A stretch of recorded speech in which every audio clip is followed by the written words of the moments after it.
Big boss show എന്ന് പറയുന്നത് scripted ഷോയാണ്. ആരുടെ സ്ക്രിപ്റ്റാണ്? ഓർക്കുക, ഫേക്കുകൾ അവിടെ വരും, സൂത്രക്കാർ വരും, തരികിടകൾ വരും, ഷെയ്ഡായിട്ട് നിൽക്കാനുള്ളവർ വരും, കള്ളം പറയുന്നവർ വരും, അഭിനയാലുക്കൾ വരും. നീതിപൂർവ്വം കളിക്കുന്ന, ജെനുവിനായി കളിക്കുന്ന വ്യക്തികളെ തിരിച്ചറിയുക. നടികർ തിലകം എന്ന് പറയുന്ന സിനിമയിൽ ടൊവിനോടൊപ്പം ഇപ്പോൾ ബിഗ് ബോസിൽ നിന്ന് ഇറങ്ങിയ ശേഷം ഒരുപാട് ചേഞ്ചസ് ആണല്ലോ ലൈഫിൽ ഉണ്ടായിരിക്കുന്നത്. അപ്പോൾ എന്തൊക്കെയാണ് പുതിയ വിശേഷങ്ങൾ? ഇപ്പോൾ പേപ്പട്ടി എന്ന് പറയുന്ന സിനിമ ഇപ്പോൾ റിലീസ് ചെയ്തു. ആ പേപ്പട്ടി എന്ന് പറയുന്ന സിനിമയുടെ ഒരു ചാനലിന് അതിൽ ചെയ്ത ക്യാരക്ടർ അഡ്വക്കേറ്റ് വാളൂരാൻ എന്ന് പറയുന്ന അതിന് സാമ്യമുള്ള വേറൊരു പേര് വളരെ പ്രശസ്തമായിട്ടൊരു വക്കീലുണ്ട്. അപ്പോൾ അത് ഇപ്പോൾ ഈ സിനിമയിൽ ആ ഒരു ക്യാരക്ടറാണ് ചെയ്തത്. കണ്ടവരെല്ലാം വളരെ നല്ല അഭിപ്രായം പറഞ്ഞു. ഞാൻ കഴിഞ്ഞ ദിവസം കണ്ടു, എനിക്ക് ഭയങ്കരമായിട്ട് ഇഷ്ടപ്പെട്ടു. അതിൻ്റെ ഒരു ഇൻ്റർവ്യൂ കഴിഞ്ഞിട്ട് പോകുന്ന വഴിയിലാണ് ഈ മോൻ എന്നെ ഓടിച്ചിട്ട് പിടിച്ചിവിടെ നിർത്തിയത്. യൂണിവേഴ്സൽ എൻ്റർടൈൻമെൻറ്റ്സ് ഞാൻ കണ്ടിട്ടുണ്ട് കേട്ടോ. യൂണിവേഴ്സൽ എൻ്റർടൈൻമെൻറ്റ്സ് സോഷ്യൽ മീഡിയയിൽ ഞാൻ കണ്ടിട്ടുണ്ട്. നന്നായി കാര്യങ്ങൾ ചെയ്തു പോകുന്നുണ്ട്. ഇപ്പോൾ ഞാൻ ആർക്കും ഒരു ഇൻ്റർവ്യൂ കൊടുക്കാതെ പോകുന്നതാണ്. പക്ഷേ എന്നാലും മോൻ ഓടിച്ച് പിടിച്ചുകൊണ്ട് രണ്ട് വാക്ക് പറയാം. ഇപ്പോൾ ബിഗ് ബോസ് തന്നെയാണ് രജിത് കുമാർ അല്ലെങ്കിൽ എനിക്കൊരു ലേബൽ ഉണ്ടാക്കി തന്ന ഈ കലാമേഖലയിൽ. മുമ്പ് കോളേജിൽ പഠിക്കുമ്പോൾ തന്നെ ഞാനൊരു 6-7 സിനിമകൾ ചെയ്തിരുന്നു. ചെറിയ TS സുരേഷ് ബാബു സാറിൻ്റെ മാന്യന്മാർ, തുളസിദാസ് സാറിൻ്റെ മന്ത്രികുമാരൻ, അങ്ങനെ കുറച്ച് സിനിമകൾ, രാജീവ് അഞ്ചൽ സാറിൻ്റെ ഋഷിവംശം, പിന്നെ ഒരു 6-7 സീരിയലിലും ചെറിയ ചെറിയ വേഷങ്ങൾ ചെയ്തിരുന്നു. കുറേ സർട്ടിഫിക്കറ്റ്സ് ഉണ്ട്, നാടകം, മൈം, മോണോ ആക്ട്. മിക്കവാറും പഠിച്ച കോളേജുകളിലൊക്കെ സ്റ്റേജിൽ കർട്ടനിട്ടേ താഴെ ഇറങ്ങാറുള്ളായിരുന്നു. പക്ഷേ പിന്നെ ഈ കലാവാസനെ പ്രൊമോട്ട് ചെയ്യാൻ ആരും എന്നെ സഹായിച്ചില്ല. ഞാൻ ഒറ്റയ്ക്ക് വളർന്നതാണ്, ദൈവാനുഗ്രഹം പ്ലസ് ഞാനും എൻ്റെ അമ്മയും. അപ്പോൾ അതുകൊണ്ട് തന്നെ പ്രൊമോട്ട് ചെയ്യാനും വളർത്താനും ഉയർത്താനും ഒന്നും ആരും ഉണ്ടായിരുന്നില്ല. പക്ഷേ നാള് ഇത്രയും കഴിഞ്ഞപ്പോൾ ദൈവം നേരിട്ട് വന്നാണ് ബിഗ് ബോസ് എന്ന് പറയുന്ന റിയാലിറ്റി ഷോയിലേക്ക് 2020 കൊണ്ടുപോയതും. അന്ന് ലാലേട്ടൻ്റെ മുമ്പിൽ പഴയ കലാപരിപാടികളും എല്ലാം പുറത്തെടുക്കാനും അതിലൂടെ ഒരു കലാകാരനും കൂടെയാണ് എന്ന് എൻ്റെ സഹോദരങ്ങളെ, ലോക മലയാളികളെ തിരിച്ചറിയിക്കാൻ കഴിഞ്ഞു. തിരിച്ചു വന്നപ്പോൾ ലാലേട്ടൻ 2 ഫിലിംസ് എന്നോട് പറഞ്ഞിരുന്നു തരാമെന്ന്. വേറെ കുറേ സിനിമാക്കാർ വന്നു. പക്ഷേ അൺഫോർച്ചുനേറ്റ്ലി ആ ഒരു കൊറോണ വന്നപ്പോഴത്തേക്ക് എല്ലാം ഗ്യാപ്പായി. കുഴപ്പമില്ല, ഇപ്പം സീസൺ 5 ഞാൻ ചലഞ്ചറായിട്ട് പോയി. അത് കഴിഞ്ഞിറങ്ങി. അതിന് മുമ്പുമായിട്ട് ഇപ്പോൾ കുറേ സിനിമകൾ ചെയ്തു വരുന്നുണ്ട്. അപ്പോൾ ഞാൻ എൻ്റെ ജോലി റിസൈൻ ചെയ്തു. 2020 തന്നെ ജോലി റിസൈൻ ചെയ്തു. ഏകദേശം 5 വർഷവും സാലറി ഇനത്തിലൊരു 1.25 കോടിയോളം രൂപ വരും. കാലടി ശ്രീശങ്കര കോളേജിലെ അധ്യാപകനാണ്. അപ്പോൾ അത് കളഞ്ഞത് എന്താണെന്ന് വെച്ചാൽ ഇപ്പോൾ കിട്ടിയ ഈ ഒരു പുതിയ കർമ്മമേഖലയിൽ എനിക്ക് തിളങ്ങാൻ പറ്റുമെന്ന കോൺഫിഡൻസ് ഉള്ളതുകൊണ്ടും, കൂടാതെ ഇനി അങ്ങോട്ട് റിട്ടയർ ചെയ്തിട്ട് നമ്മൾ പോകുമ്പോഴത്തേക്ക് നമുക്കത്ര ഒരു ആക്സെപ്റ്റൻസ് കിട്ടണം എന്നില്ല. അപ്പോൾ അതുകൊണ്ട് ഈ സമയത്ത് തന്നെ അതിലേക്ക് കയറി. ഇപ്പോൾ ഏകദേശം 16ഓളം സിനിമകൾ ചെയ്തിട്ടുണ്ട്. 3 റിലീസായി. ബാക്കി ഈ മാസങ്ങളിലായിട്ട് 4ാമത്തെ ആണ് പേപ്പട്ടി റിലീസായത്. ഇനി വരും ദിവസങ്ങളിലൊക്കെ പല പടങ്ങളും റിലീസാവുന്നുണ്ട്. അതിലൊക്കെ ശ്രദ്ധേയമായ ക്യാരക്ടേഴ്സ് ചെയ്തിട്ടുണ്ട്. അപ്പോൾ മെയിനായിട്ടും ഈ സിനിമകൾ ചെയ്യുന്നത് എന്തിന് എന്ന് ചോദിച്ചു കഴിഞ്ഞാൽ ചാരിറ്റി തന്നെയാണ്. അത് ഞാൻ അടുത്ത ഘട്ടമായിട്ട് പറയാം. ഇപ്പം ഞാൻ സെൻട്രൽ ക്യാരക്ടറായിട്ട് ഒരു സിനിമ ചെയ്തിട്ടുണ്ട്. അത് സുരേഷ് തിരുവല്ല എന്ന് പറയുന്ന ഡയറക്ടറുടെ 4ാമത്തെ സിനിമയാണ്. കെട്ടുകാഴ്ച. ജനാർദ്ദനൻ ചേട്ടനാണ് വില്ലൻ. ജോണി ആൻ്റണി സാറുണ്ട്. അതുപോലെ ഒത്തിരി പേരുണ്ട്. സരിത രാജീവ് എൻ്റെ പേരായിട്ട് അഭിനയിക്കുന്നു. സെൻട്രൽ ക്യാരക്ടറായിട്ട് തന്നെയാണ് പോയിരിക്കുന്നത്. പ്രൊഫസർ ആദിത്യൻ നമ്പൂരി എന്ന് പറയുന്ന ഒരു ക്യാരക്ടർ. പക്ഷേ ലൈഫിൽ പല പല ഫേസുകളിലൂടെ പല പല അനുഭവങ്ങളിലൂടെ കടന്നു പോകുമ്പോൾ പ്യുവർലി ഫാമിലി ഓറിയൻറ്റഡ് ആയിട്ടുള്ള ഒരു എൻ്റർടൈൻമെൻറ്റാണ്. കിഡിലും 3 പാട്ടുകളും ഉണ്ട്. വളരെ നല്ല, എന്താ വെച്ചാൽ കണ്ടു കഴിഞ്ഞപ്പോൾ, ഇപ്പോൾ എഡിറ്റിംഗ് കഴിഞ്ഞ് ഞാൻ അസിസ്റ്റൻറ്റ് ഡയറക്ടറും കൂടെയാണ്, ആ ഫിലിമിൻ്റെയും അസിസ്റ്റൻറ്റ് ഡയറക്ടറാണ്. അപ്പോൾ കൂടെ എഡിറ്റിംഗ് ഡബ്ബിങ്ങിലൊക്കെ ഇരിക്കുന്നുണ്ട്.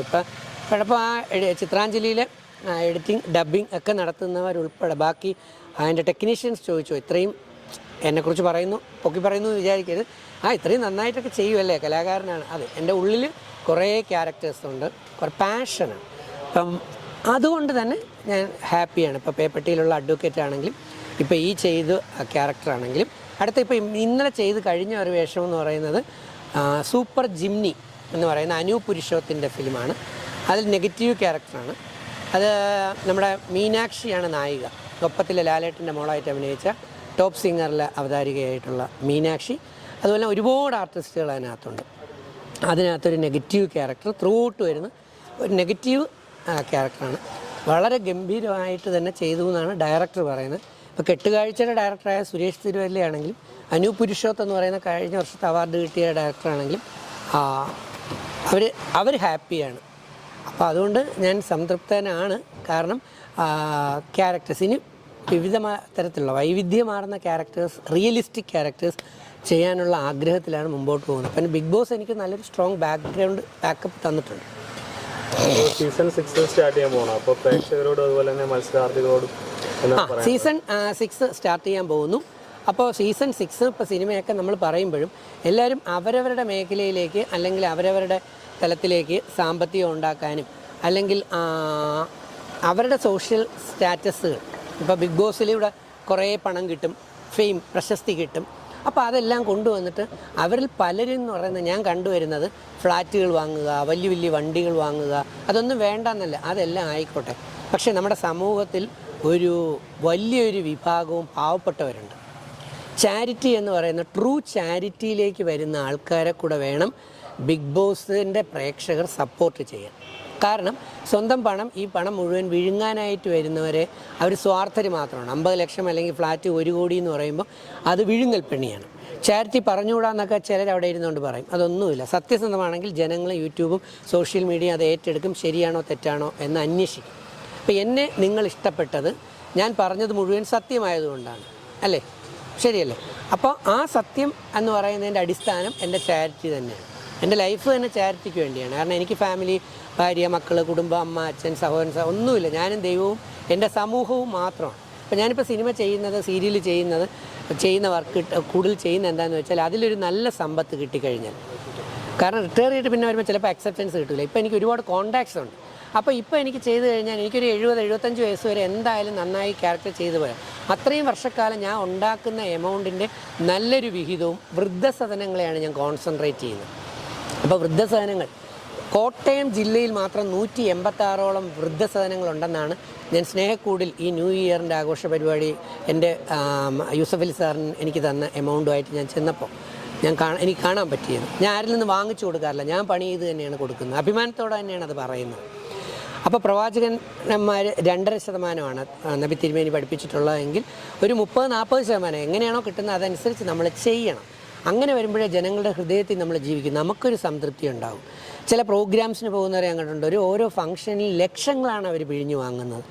10 ലക്ഷം, 5 ലക്ഷം, 4 ലക്ഷം, 2 ലക്ഷം, ഇങ്ങനെ. നാളെ ഇതുവരെ യൂട്യൂബ് ഞാൻ ഏകദേശം 250-ലധികം പേർക്ക് യൂട്യൂബ് ഇൻ്റർവ്യൂ വിളിച്ച് കൊടുത്തിട്ടുണ്ട്, ഓൺലൈൻ മീഡിയ കൊടുത്തിട്ടുണ്ട്. 1 രൂപ നയാ പൈസ നിങ്ങളുടെ ആരുടെ എന്തെങ്കിലും വാങ്ങിച്ചു എന്ന് ചോദിച്ചു നോക്കണം. മനസ്സിലായി? ഞാൻ സാമ്പത്തികമായ ബുദ്ധിമുട്ടും അല്ലെങ്കിൽ എനിക്ക് ചാരിറ്റി ചെയ്യേണ്ടതും ഒക്കെയാണ്. അപ്പോൾ പക്ഷേ നമുക്കൊരു വാല്യൂ, നമുക്കൊരു എത്തിക്സ് ഉണ്ടാവണം എന്ന് ഞാൻ ആഗ്രഹിക്കുന്നു.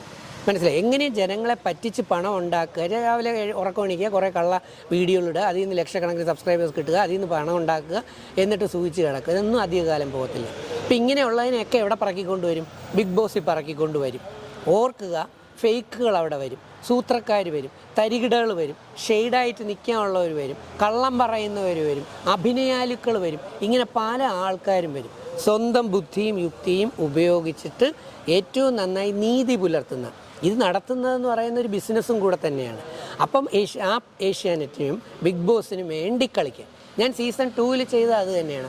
ആ സീസണെ ഞാൻ പാഷനേറ്റായിട്ട് എടുത്തിട്ട് അത് അത്രയും പെർഫെക്റ്റായിട്ട് ചെയ്തുകൊണ്ടാണ് ആ സീസൺ 2 എന്ന് പറയുന്നത് ലോകത്ത് വൈറലായി ബിഗ് ബോസ് ഷോ ജനകീയമാക്കാൻ കഴിഞ്ഞു എന്ന് ജനങ്ങളല്ലേ ഒത്തിരി പേര് എന്നോട് പറഞ്ഞു. ചേട്ടൻ ഇത് ജനറലാക്കി വൈഡാക്കി ജനകീയമാക്കി. അത് ഏഷ്യാനെറ്റിന് തന്നെ അറിയാം. അതുകൊണ്ടാണല്ലോ ഇപ്പോഴത്തെ സീസൺ 5 ചലഞ്ചറായിട്ട് അവർ എന്നെ സെലക്ട് ചെയ്തതിന് കാരണം. സീസൺ 5 ഇപ്പോൾ ഡോക്ടർ രജിത്തിൻ്റെ ഒരു ഇൻഫ്ലുവൻസ് വളരെയധികം ചേഞ്ചസ് ഉണ്ടാക്കിയിട്ടുണ്ട്. ഇത് നിങ്ങൾക്കേ അറിയാവൂ, എനിക്കറിയില്ല. കാരണം നിങ്ങളൊരു റോൾ തന്നു കഴിയുമ്പോൾ ഞാൻ അതിനെ ഡെഡിക്കേറ്റ് ചെയ്ത് ചെയ്യുന്നു എന്നുള്ളത് മാത്രമേ ഉള്ളൂ. അതിൻ്റെ ബാക്കി റിസൾട്ടുകൾ ജനങ്ങളാണ് പറയേണ്ടത്. ഇപ്പം സീസൺ 2 എന്നെ ഇഷ്ടപ്പെട്ട ലക്ഷക്കണക്കിന് ആൾക്കാരുണ്ട്.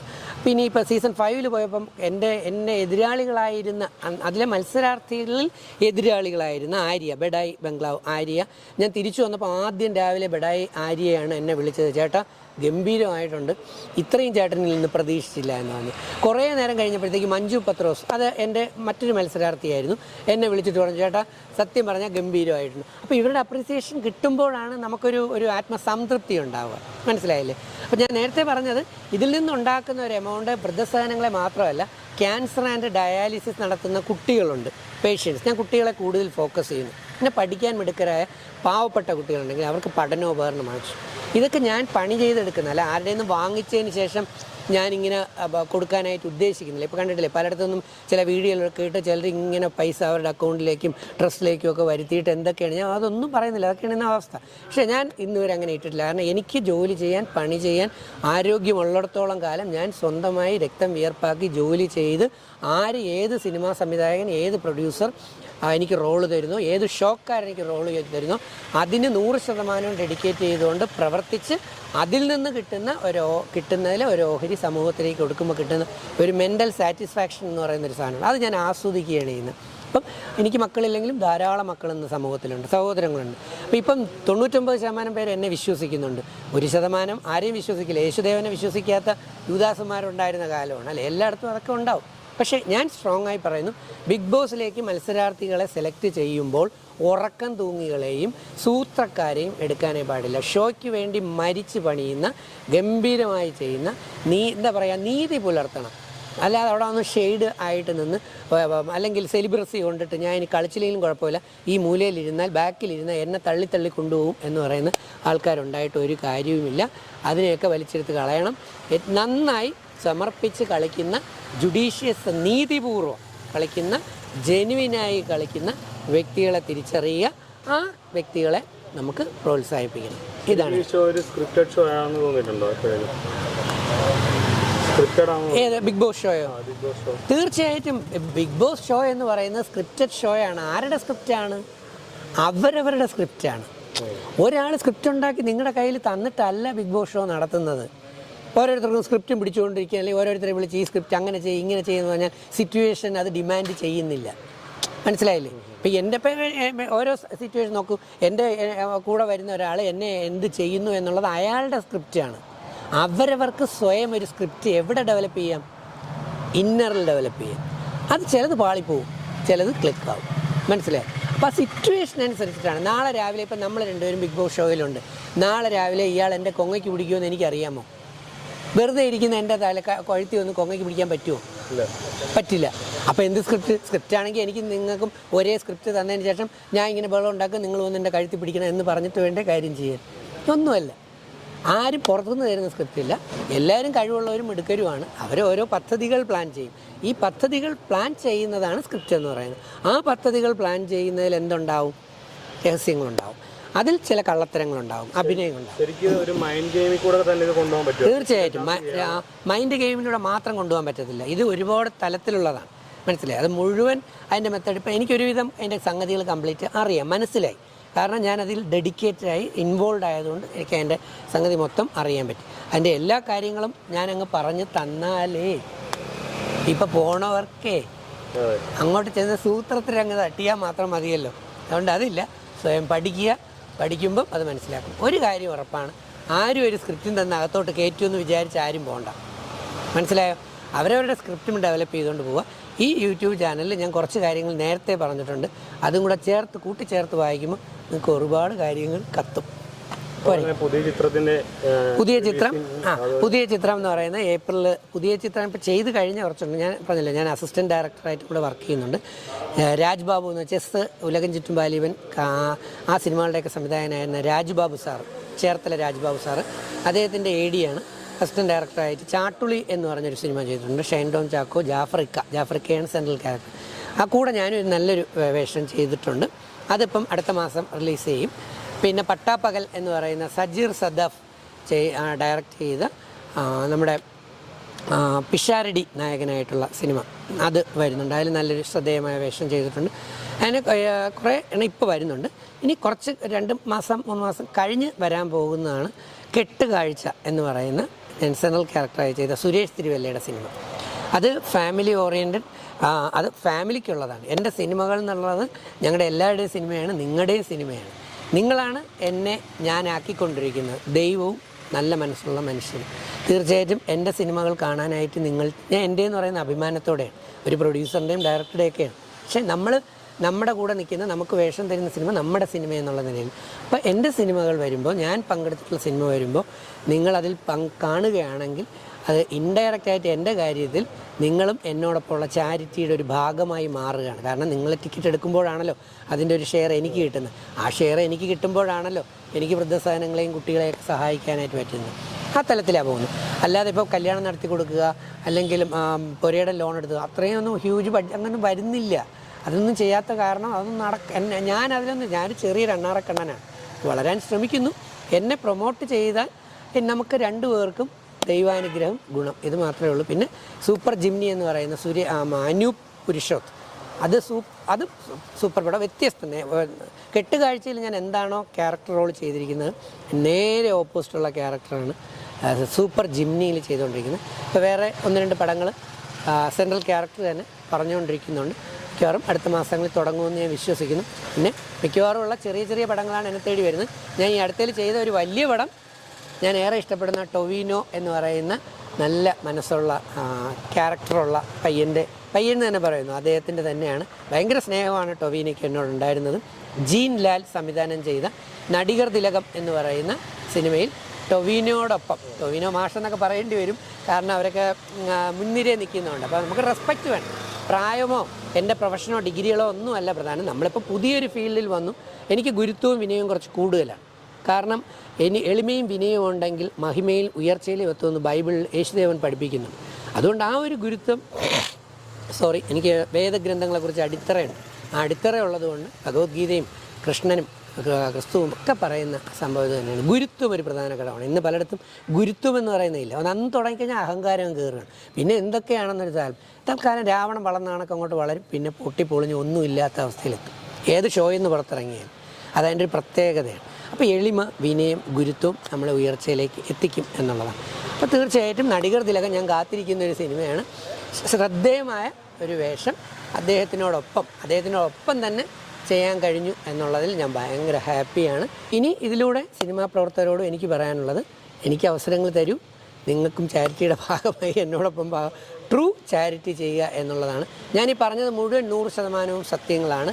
ആർക്കെവിടെ പോയി വേണമെങ്കിലും അന്വേഷിക്കാം. പൊട്ടിയൊലിക്കുന്ന വീട് എനിക്കുണ്ടായിരുന്ന സമയത്ത് പോലും ഞാൻ ചാരിറ്റി ചെയ്തുകൊണ്ടിരിക്കുന്നതായിരുന്നു. കാരണം കോളേജ് ശമ്പളം കിട്ടിക്കഴിഞ്ഞാൽ എന്നാൽ, പക്ഷെ പലതും രഹസ്യങ്ങളായിരുന്നു. പിന്നെ ഖുർആനിൽ പറയുന്നു രഹസ്യമായി ചെയ്യാം, പരസ്യമായി ചെയ്യാം. പരസ്യമായി ചെയ്യുമ്പോൾ പുതിയ തലമുറയ്ക്ക് ഇത് കണ്ടുപിടിക്കേണ്ട അവസരമാണ്. നമുക്ക് എന്തെങ്കിലും ആരെങ്കിലും തരുന്നുണ്ടെങ്കിൽ അവരും അതിൽ ഹാപ്പിയാവും. അത്രയേ ഉള്ളൂ. അല്ല പൊങ്ങച്ചം കാണിക്കാൻ വേണ്ടിയല്ല. പിന്നെ ദിലീപ് സാർ ഒരു പ്രാവശ്യം, സിനിമാ നടൻ ദിലീപ് എന്നോട് തന്നെ പറഞ്ഞു, നമ്മളെ ആരും PR വർക്ക് ചെയ്ത് പ്രോത്സാഹിപ്പിക്കാൻ, അല്ലെങ്കിൽ നമ്മൾ തന്നെ നമ്മുടെ PR ആയി മാറണം. ഞാൻ ഒരു ഇൻ്റർവ്യൂവിന് പോയാൽ, ഒരു അവാർഡിന് നമ്മൾ അപ്ലൈ ചെയ്യുമ്പം ഫുൾ നമ്മൾ എന്തൊക്കെ ചെയ്തു എന്ന് എഴുതി കൊടുക്കണ്ടേ? ആനയാണ്, ചേനയാണ്, അത് കിട്ടി, ഇത് കിട്ടി, ഇത്രയും കിട്ടി എന്ന് പറഞ്ഞാൽ ഗവൺമെൻറ് അവാർഡ് ചോദിക്കുന്ന സമയത്ത് നമ്മൾ നമ്മുടെ ഫുൾ ഡീറ്റെയിൽസ് അവാർഡ് പേപ്പറിൽ കൊടുത്തേ പറ്റത്തുള്ളൂ. അപ്പോൾ നമ്മളെക്കുറിച്ച് പറയാതെ പിന്നെ നാട്ടുകാരൊന്നും നമ്മളെക്കുറിച്ച് പറയൂ. നമ്മളെക്കുറിച്ച് പറയുന്ന വേറെ കുറേ പേരുണ്ടാവും നല്ല മനസ്സുള്ളവർ, പക്ഷെ പലരും നമ്മളെക്കുറിച്ച് പറയില്ല. അതുകൊണ്ട് നമ്മളെക്കുറിച്ച്, നമ്മൾ എന്താണെന്നുള്ളതിനെക്കുറിച്ച് നമ്മൾ തന്നെ പറയണം. പക്ഷേ അത് സത്യമായിരിക്കണം. പൊങ്ങച്ചം ആവാൻ പാടില്ല, അഹങ്കാരം ആവാനും പാടില്ല. Okay, thanks a lot. Thank you.